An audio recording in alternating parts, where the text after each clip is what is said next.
Oh, bother. What is good, everybody? You already know why we're here. Invincible Season 3 has been going on for a while now, and Invincible War just dropped, just like me as a baby. And we're not even gonna waste time today, let's just get into it. So Angstrom is after some serious get back, after Mark left his face looking like Hamburger Helper. I am not gonna lie, I can't even show you how he did this, man. But he gets fixed up by these weird-ass scientists, and then he cooks up a plan to recruit all the evil variants of Mark from across the multiverse. Yep, I know what you're thinking. Here's another multiverse plotline. Oh shit, here we go again. Oh nah, is Mark Kang before he got canceled? He opens up the portals on Mark's dimension looking like Rick Sanchez just beamed them in, and all of them got their own body cams like they're NYPD or something. But Mark begins to realize he's got a full plate like Dave Blunt's at a Chinese buffet, and decides to start off with Mohawk Mark. He starts talking about, how do you get here in this dimension? But Mohawk Mark is like, I ain't no snitch!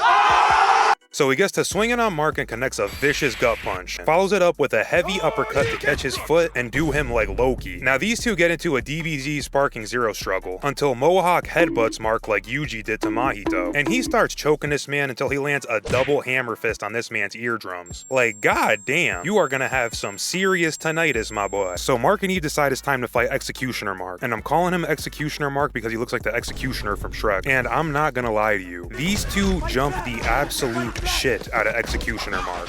So now Omni Mark spawns in to help out, and he speed blitzes Eve, and she cannot even keep up. And then Executioner Mark shows why he's Weave Nation certified, but gets reversed on some judo shit. He goes to save Eve by violating Omni Mark by grabbing him by the cape and spinning him like Super Mario. This must be why Edna Mode doesn't like capes. No capes. No capes. But then Executioner Mark pulls up with a DBZ classic, and they start to stomp him in the nuts.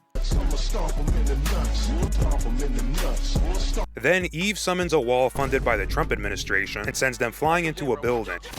But they get right back to android jumping formation. But they low-key pull a switcheroo. Omni Mark cracks Eve's leg open like Kyrie Irving, leaving her out for the season. And the two Marks just start taunting. Hey, you know we're gonna super violate you now, right?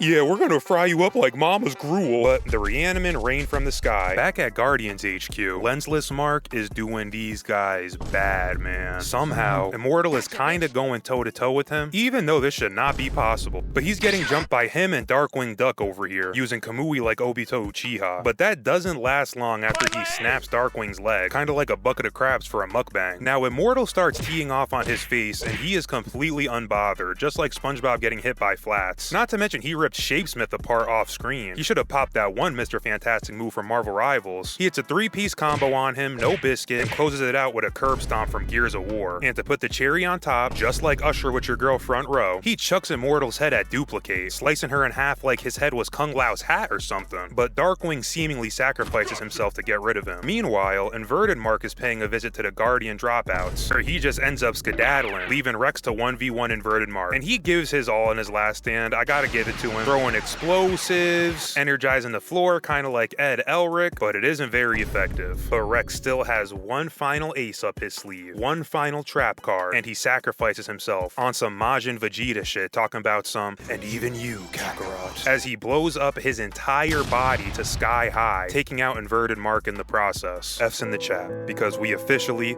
lost a real one. RIP Rexplode. But they ultimately do huddle up with Angstrom and realize that there's no point in helping him, and the waters are getting a little too muddy with all the personal agendas, so Angstrom dismisses them from the universe.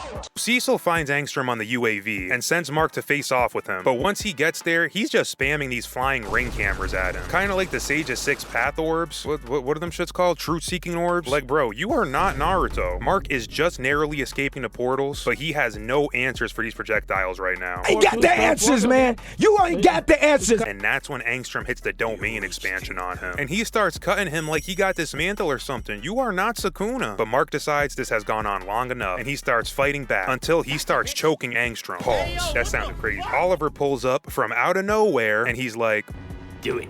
But Mark, of course, being the Boy Scout that he is, fumbles this opportunity again to put Angstrom inside of a Swisher Suite. Even your YN little brother is saying send his man to the Shadow Realm. But Angstrom does slip away from Mark, but he still does him kind of like Gojo did Jogo in the subway, ultimately leaving Angstrom still at large. And that's pretty much the end of Invincible War. Oh wait, that's right, we forgot one tiny detail. A new fighter arrives to the scene. But who could it be? Find out next week on Dookie TV. I'm not gonna lie, you already know who it is anyway, but that's got to get its own video for sure. Oh, and comment below if you like this style of content too. Don't forget to like and subscribe. Catch you in the next one.